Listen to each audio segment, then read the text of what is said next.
Jamaica has adopted the international standard for lead limit in paint and other surface coatings. The enforcement of the JS 358-2022 standard, which was adopted in June 2022, becomes effective on January 1, 2023. Poison Information Coordinator at the Caribbean Poison Information Network, CARPIN, Sharika Whitelock-Ballingsting, describes this as a very good milestone for the country. Lead-based paints for homes, toys and household furniture can affect anyone.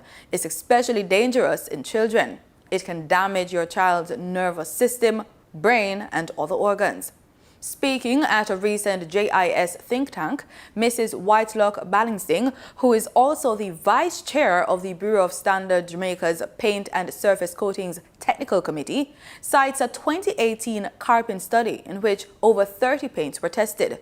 She says the results showed that locally manufactured products contain virtually no lead.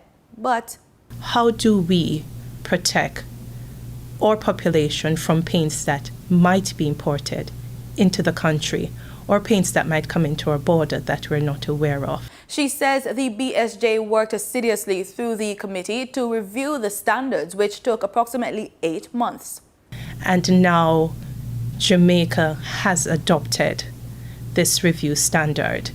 The discussion, it's a very important one because it is one that engage all stakeholders, all relevant stakeholders in Jamaica, academia, the industry, which is most important, policymakers. And when we can all sit at the table and have an agreement on the way forward in how we can implement policies, but not only implement, but more so to enforce and to monitor to ensure that there is compliance and there is protection, I say this is a celebratory moment for us.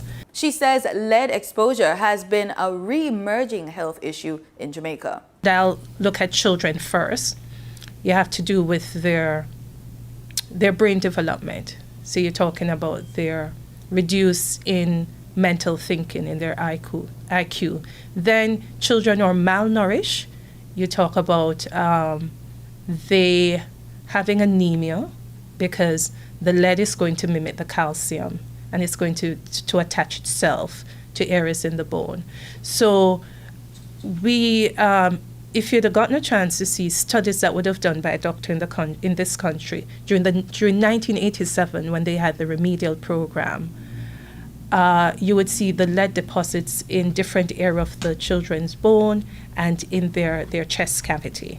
Even with the government's move to adapt a standard against lead-based paint and other surface coating, Mrs. Whitelock-Ballingsting is encouraging people to be wary of the impact lead in paint can have on public health.